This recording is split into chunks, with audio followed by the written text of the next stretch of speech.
Boa tarde, pessoinhas. Hoje, na nossa aula de História, nós vamos fazer a continuação lá na página 110. Vamos iniciar. Então, a revolta dos escravos. Então, continuando a nossa história que a gente estava contando lá quarta passada. Então, aqui, a revolta dos escravos. Os escravos indígenas e africanos não suportaram passivamente a escravidão que lhes era imposta. Os indígenas destruíam e incentivavam as plantações e fugiam. As fugas se baseavam no conhecimento que eles tinham da região. Os africanos quebravam objetos do seu senhor, ateavam fogo nas senzalas, soltavam os animais criados por seu dono, mas na maior forma de revolta era a fuga. Então, eles faziam tudo isso assim de, de raiva do dono, né? Eles soltavam, ateavam fogo na senzala, mas o maior que acontecia, assim, que o dono se preocupava mais, era a fuga deles. Essa fuga, sempre muito difícil, precisava ser muito planejada, para que os capitães do mato não alcançassem o fugitivo. Então, porque eles ficavam já de prontidão, eles sabiam que os escravos iam fugir, então eles ficavam. Se isso acontecesse, era castigo na certa. Havia os traidores dentro do próprio grupo. Então, às vezes, tinha um escravo que sabia que o outro estava planejando uma fuga e entregava para os capitães, né? Só para dizer que era o bonzinho, né? Que ele se preocupava com a fazenda e tal. Então, muitos deles eram capitães do mato, que iam à caça dos escravos para entregá-los ao seu senhor, e com isso ganharam prestígio com ele, né? Nossa, ele foi um salvador. Mas havia os que conseguiam fugir e encontrar um lugar seguro para continuar a vida. Esses lugares eram quilombos, povoados criados em lugares de difícil acesso. Lembra que a gente teve um videozinho quarta passada, né? Será que esses escravos se conformaram com a situação que submetidos? Eles conservaram-se submissos para conseguir uma chance de serem libertados? Isto é, alforriados pela vontade dos seus donos? Leia. Negros, índios, brancos misturados. No país Palmares, começou a surgir em 1597 e durou até 1694. Seu território se estendia por 150 quilômetros de comprimento e 50 de largura, nos estados de Alagoas e Pernambuco. Entre os rios Ipojuca e Paraíba, era uma região de serras, de até 500 metros de altitude, coberta por florestas e de acesso muito difícil. Principal razão de sua sobrevivência é a sua população, que variou muito em 100 anos.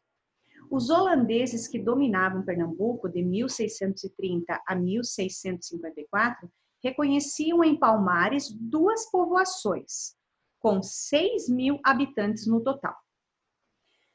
Mas depois de 1970, os relatos dos portugueses falavam em mais de 20.000 habitantes.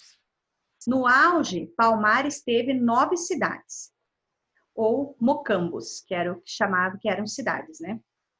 Os historiadores divergem sobre o número e sobre a localização das aldeias. Os historiadores, eles não têm certeza do local, que era da aldeia, e quantos habitantes tinha realmente. A única conhecida com certeza é a capital, Macaco, na Serra da Barriga, que é conhecida, que tem história mesmo, né? Que conta a história mesmo. Então, aqui está uma representação de como era o quilombo. Então, tudo isso aqui é mata fechada, né? Tudo isso é mata fechada e só as casinhas ali no centro que eram essa aldeia, esse quilombo. Em moldes africanos, a confederação constituída um estado, cada mocambo tinha seu chefe. Juntos, eles elegiam o rei do quilombo, em caso do ataque de portugueses ou de expedições guerreiras para libertar escravos de engenhos e fazenda, as forças dos mocambos que se uniam. Palmares não abrigava apenas escravos, fugidos. Era uma sociedade multirracial e miscigenada. de negros, índios e até brancos pobres. Então, ele não abrigava só índio, né? Só escravo, só africanos, né? Então, era uma mistura. Os ritos africanos conviviam com o catolicismo. Além de fabricar armas e ferramentas com a metalúrgica trazida da África, os palmarinos plantavam milho, fubá, mandioca, batata e mandioca, e faziam comércio com os vizinhos. A produção era trocada por munições, armas, sal, tecidos e ferramentas. Foram 100 anos de convivência, em paz e em guerra. Então, né, que eles tinham como eles estavam escondidos, às vezes aparecia alguém ali que eles guerrilhavam com eles, né, mas foi 100 anos aí dessa luta. Então, multirracial a gente já sabe o que é muitas raças, é uma mistura de muitas raças, e a miscigenada é a mistura com uns povos, né, que são outros povos misturados. Vamos ver um videozinho aí agora. Zumbi, zumbi, mundo zumbi, apocalipse zumbi, conhecei o morto-vivo que vem assombrando o Brasil. Cantai os ares, cantai os mares, mas não vos esqueceis de cantar o quilombo das palmares. Quando o zumbi chegar. Quilombo, você sabe o que é, né? Quilombo quer dizer esconderijo na mata, palavra africana, né? Desde que o Brasil começou a receber aquele que viria a ser o maior fluxo de escravos na história da humanidade, o Brasil ficou recheado de quilombos, os esconderijos na mata para onde se refugiavam os escravos que conseguiam escapar de seus senhores. Porém, nenhum quilombo foi mais emblemático, foi mais significativo, foi mais duradouro, foi mais poderoso do que o quilombo dos Palmares. O quilombo dos Palmares se localizava na Serra da Barriga, a 90 quilômetros da atual Maceió, inclusive perto ali de Muriqui. Um lugar terrível, né? Já que é o reduto eleitoral do Renan Calheiros. Que medo! O quilombo dos Palmares não era um só quilombo, na verdade era uma rede de quilombos, 12 quilombos, cuja área de influência chegou a ocupar 200 quilômetros quadrados. Esses quilombos eram ligados por trilhas na mata. O mais importante, o mais significativo desses quilombos era o chamado Quilombo do Macaco. Ele teria surgido por volta de 1600, 1602 e foi florescendo, chegou a ter, alguns dizem, 8.000 habitantes. Todo esse conjunto de quilombos teria tido até 20.000 escravos refugiados e também negros e também brancos fugidos da lei, né? Era uma comunidade que se diz bem cosmopolita. Não se sabe que língua que se falava no quilombo, mas muito provavelmente eram línguas africanas, embora línguas indígenas e também até o português talvez tivesse sido falado lá. O que interessa é que várias expedições punitivas foram enviadas para combater o quilombo desde o ano de 1650, inclusive por holandeses, né, na época da ocupação holandesa no Brasil. Todas elas foram vencidas.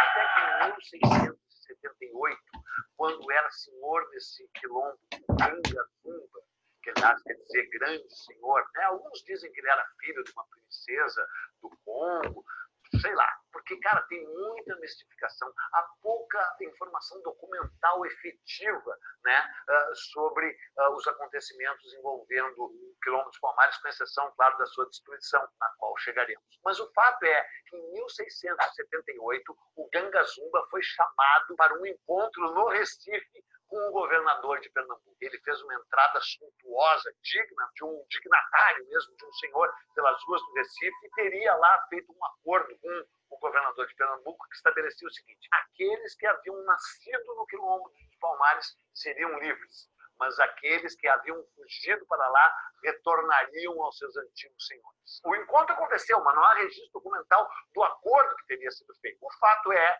que dizem que, quando retornou ao Quilombo, o Ganga Zumba teria sido envenenado e morto pelos seus próprios súditos, numa conspiração liderada por quem?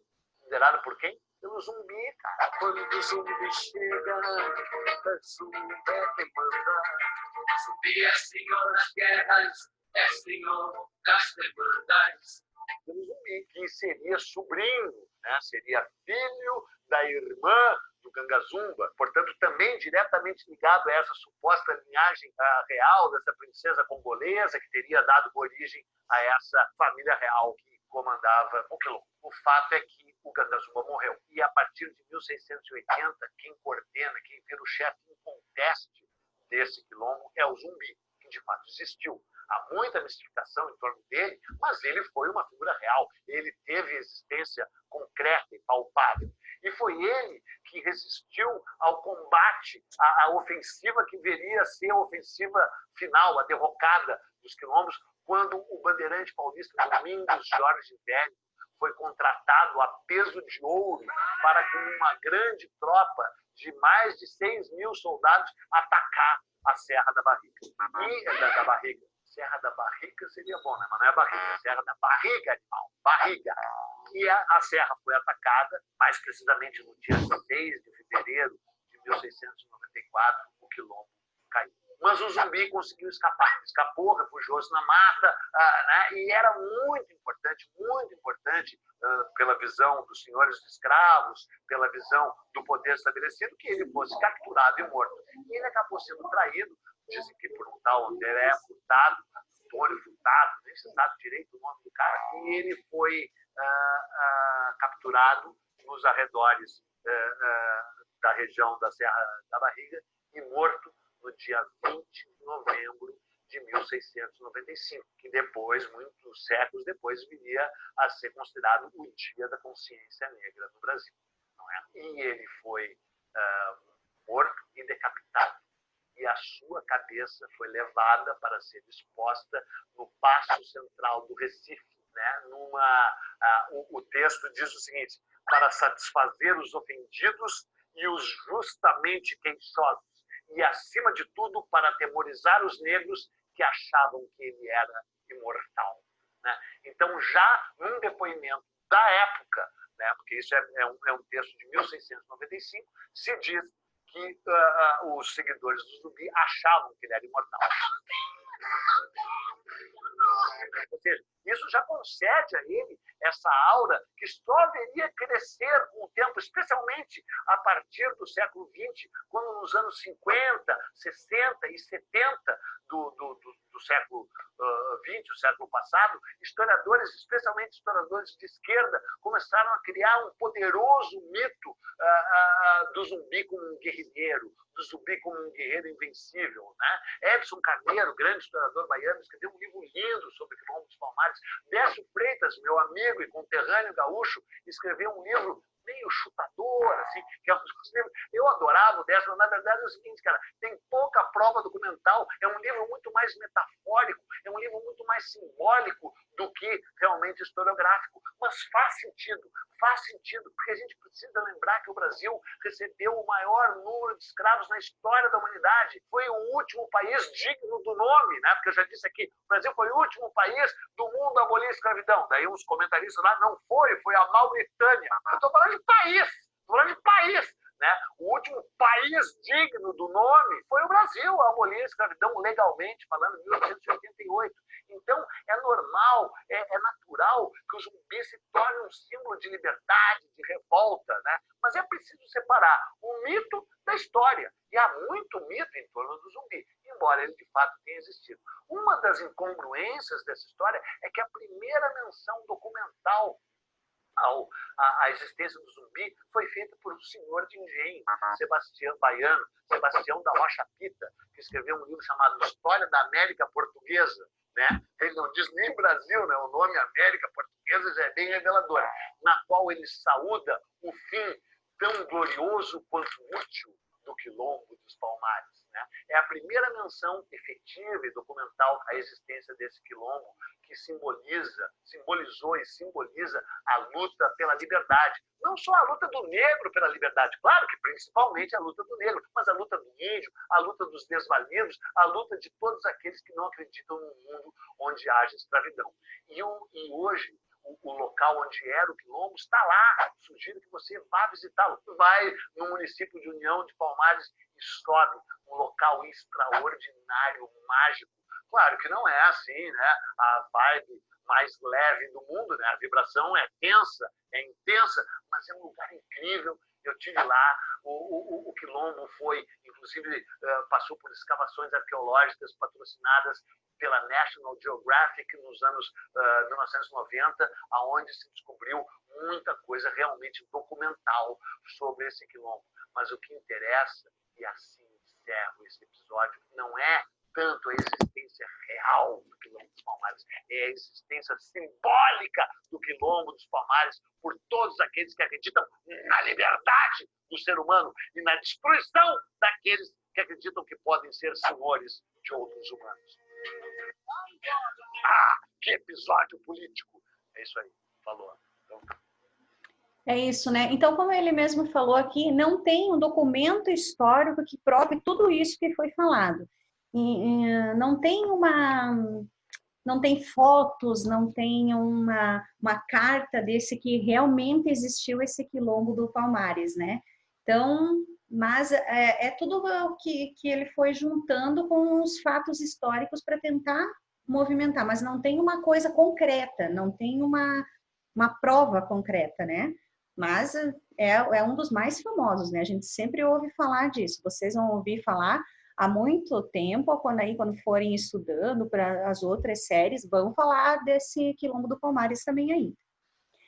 Então, na página 112, a gente vai responder, referente ao texto ali das revoltas, a gente vai fazer uma atividadezinha.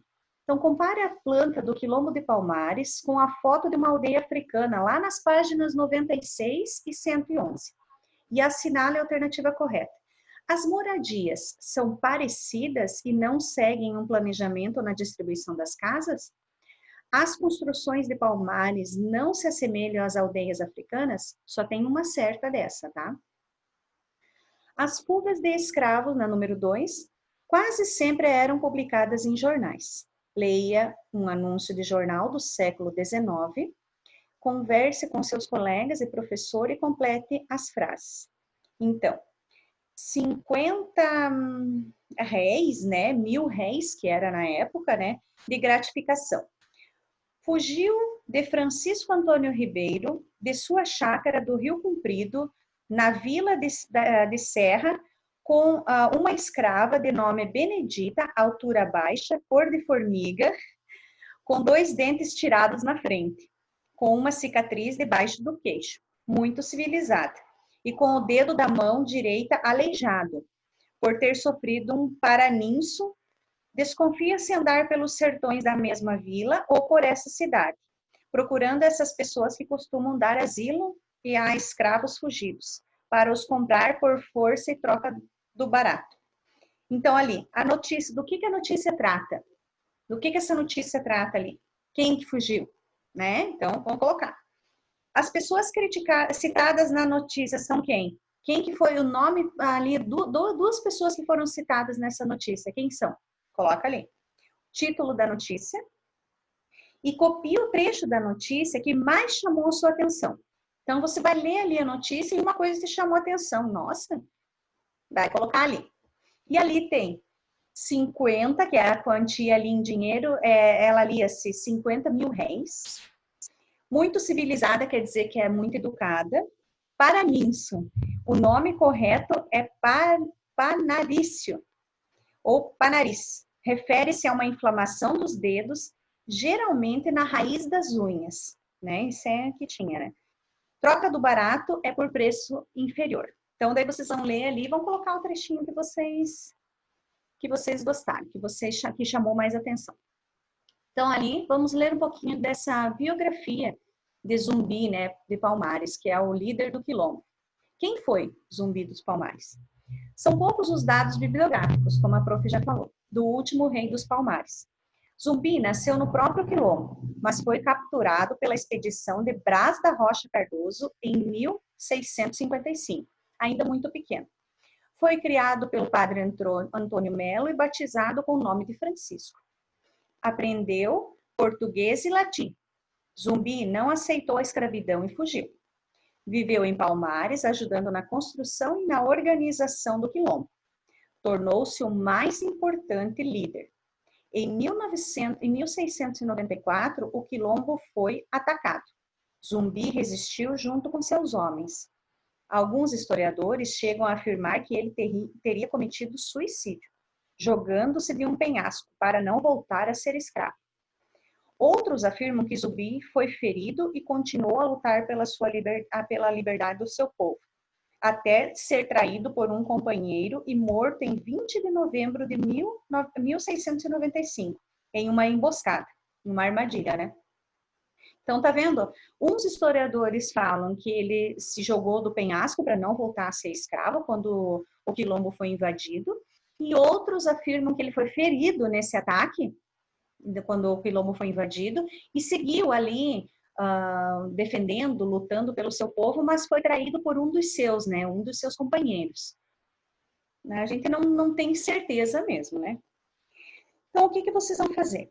Pesquise sobre outro personagem da história do Brasil, escolha a pessoa, procure informações nos livros, nas revistas ou na internet. Nome, ano de nascimento e morte, se já tiver ocorrido. Fatos importantes e importâncias que teve na época em que viveu. Escreva a biografia dessa pessoa e leia para o colega. No caso, para mim, vai ler para mim. Mas não conte antes o nome da pessoa, para ver se ele consegue descobrir quem é.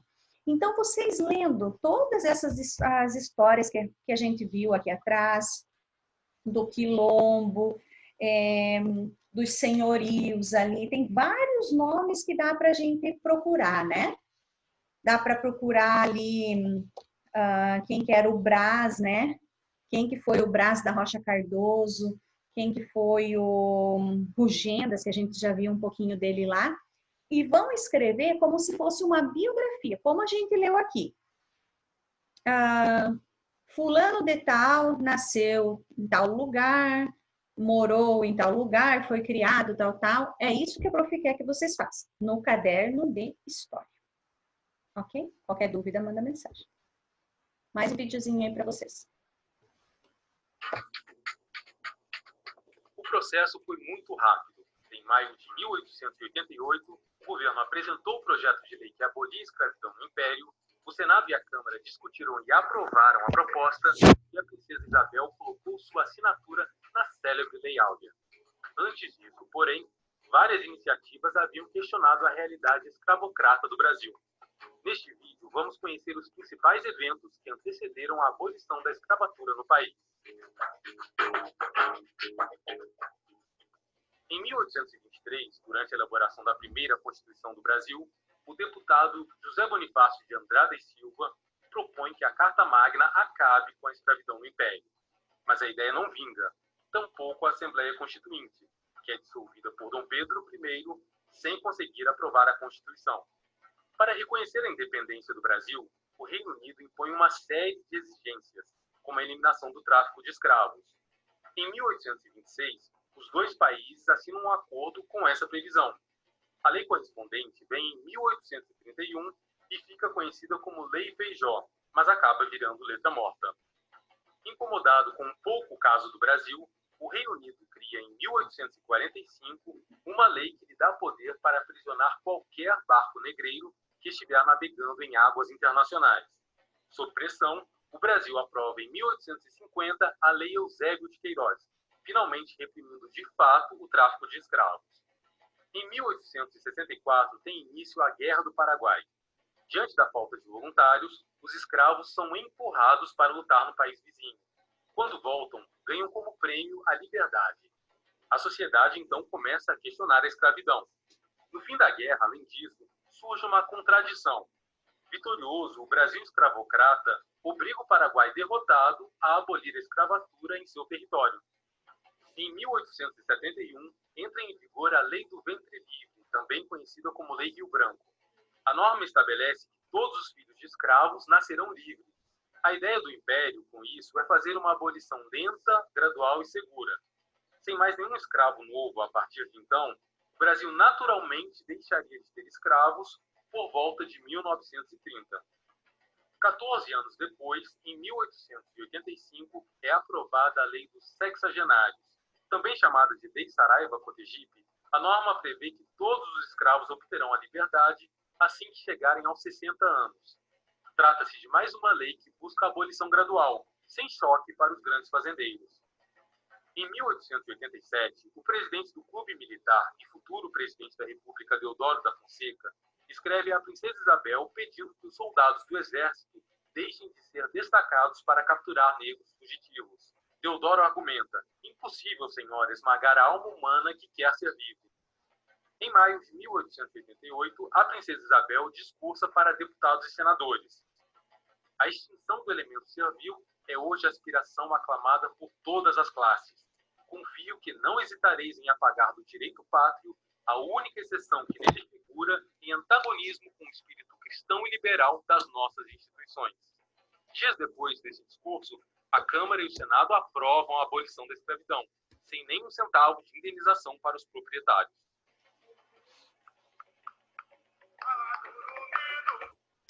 Entenderam? Então, ali foi um pouquinho de cada lei, né? É o que está lá na página 114.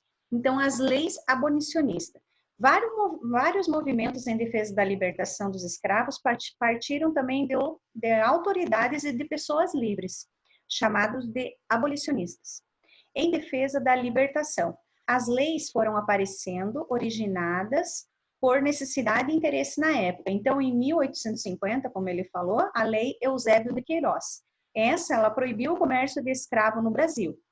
Desta data em diante, as pessoas que tinham escravo os vendiam por preço altos. Essa lei ajudou a aumentar a procura por escravos em vez de facilitar a vida deles. Então, não serviu de muita coisa essa lei. As outras leis foram, que é a lei do ventre livre, que ele falou, que é de 1871. Essa lei deu o direito a todas as crianças, filhas de escravos, nascidos após a criação da lei. Então, se a criança nasceu em 1870, não valia para essa criança. É a partir de 1871 que ficou válida que elas eram livres. Filhas de escravos nascidas a partir de 1871 eram livres, para não ter chance de crescer como escravo. Então, a partir dali, essas que nascessem depois iam ser livres, né? A lei dos sexagenários, que é lá em 1885, libertou todos os escravos que tivessem mais de 60 anos de idade, menos continuavam escravos. Então, essa lei deixou os escravos mais idosos sem nenhuma garantia, não dava garantia, eles não recebiam nada. Então, libertou eles, mas eles saíam de mão vazia, tipo, não recebiam nada dos fazendeiros, né? Alguns permaneceram junto aos donos, porque pelo menos tinham que comer, né? E outros viveram como podia, assim, prestando serviço, como a gente viu lá, que eram escravos de ganho, né? Que faziam entregas para receber um troquinho ali, receber uma comida. E a Lei Áurea, sim, ela foi assinada em 13 de maio de 88 e acabou com a escravidão no Brasil. Essa foi oficial, não dava direito só para os mais velhos ou para os mais novos, não, era para todos igualmente. O último país da América a abolir a escravidão, em uma época que havia 5% dos escravos negros no país. Após a libertação, os escravos ficaram desamparados também. Poucos africanos ainda estavam nas condições de escravo quando foi assinada a Lei Áurea. Os homens e mulheres livres não conseguiam arranjar outro tipo de trabalho. Muitos deles voltavam às suas antigas fazendas para procurar trabalho também, né? Para continuar trabalhando. Pois os valores que recebiam eram baixos, mas pelo menos recebiam alguma coisa, né? A vida deles era difícil.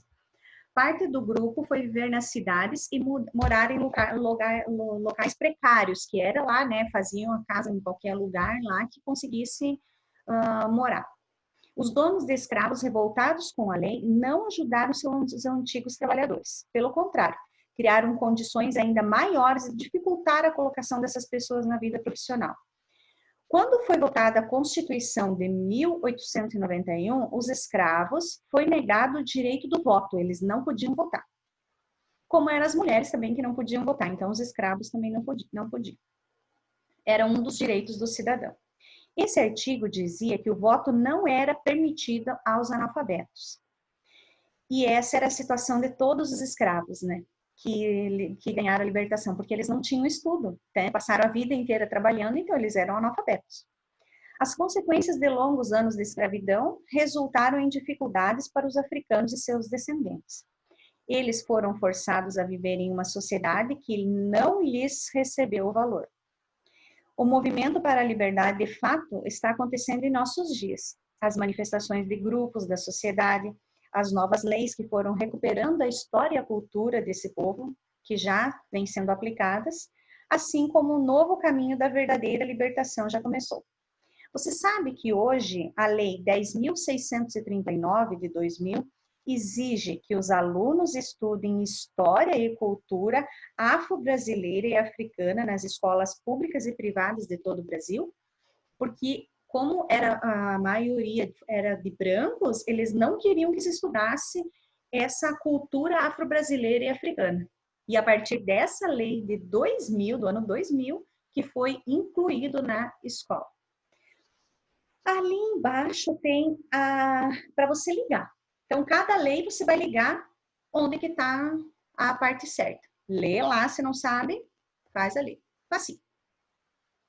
Lá na página 116, você se prepara para uma conversa coletiva.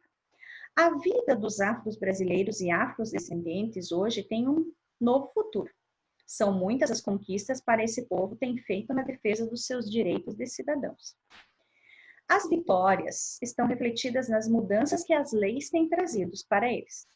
Entre essas conquistas, podemos destacar o papel de idosos, jovens, mulheres, homens, afro-brasileiros e afrodescendentes na defesa dos seus interesses e reconhecimento dos seus valores e tradições.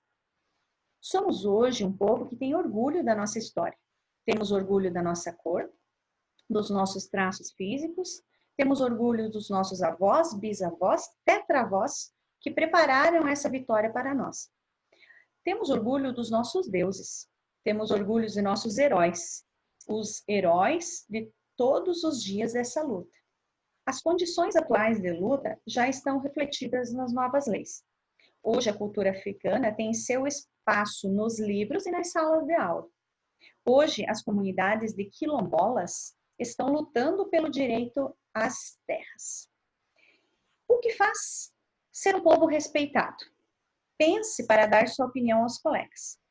As pessoas que pertencem a esse povo terem sempre orgulho do seu passado. De que forma é possível conseguir isso? As pessoas que fazem parte desse povo lutarem pelos seus direitos. Como elas devem fazer isso? E os dirigentes políticos fazerem leis para proteger esse povo? As leis ajudam ou a atitude do povo é que faz o respeito acontecer? Pense nessas perguntas e responde lá no caderno para a prof. Depois leia a resposta lá para mim, tá bom? E ali na página, só para a gente relembrar, vamos estudar os temas africanos e o Brasil. Quais descobertas você fez? Responda as informações que você aprendeu. Relacionar a coluna aqui. Colocar de 1 a 4 qual que é certo. Como os africanos reagiram à escravidão? Exerciam diferentes funções, plantavam, colhiam, fabricavam açúcar, entre outras funções? É só ler ali e já ver qual que dá certo, tá bom? E daí lá para a unidade para revisão, lá na página 169 e 170, a revolta dos escravos. O que a gente estudou hoje, vamos fazer a nossa atividade. Que ali fala, nas terras brasileiras, indígenas e africanos foram submetidos ao regime de escravidão. Quais os tipos de resistência esses povos manifestaram? O que os negros africanos enfrentaram de resistência e o que os indígenas enfrentaram de resistência? E daí, chegar aos quilombos era uma tarefa difícil, já que os donos de engenhos tinham pessoas que capturavam os escravos fugitivos. Os escravos que conseguiam chegar aos quilombos viviam em paz? Justifique sua resposta. Você vai responder, né, gente? No Brasil, a escravidão teve fim com a Lei Áurea, assinada em 1888. Pense e responda. O que aconteceu com os negros africanos após o fim da escravidão? Acabei de ler ali. Em sua opinião, as condições de vida dos descendentes dos negros africanos melhoraram? Hoje, ele está perguntando aqui. Justifique. E aqui, faça um desenho para ilustrar a ideia central desse capítulo. Então, você vai fazer um desenho ali, pode fazer um desenho dos escravos fugindo, dos capitães seguindo eles, ou fazer do Quilombo dos Palmares. O que você entendeu nesse pedaço, nessa aula que a gente teve hoje? Tá bom? Daí me mostra. Quero ver as fotos. É isso, pessoal, por hoje. É isso. Aí realiza lá as atividades, né? Faz tudo.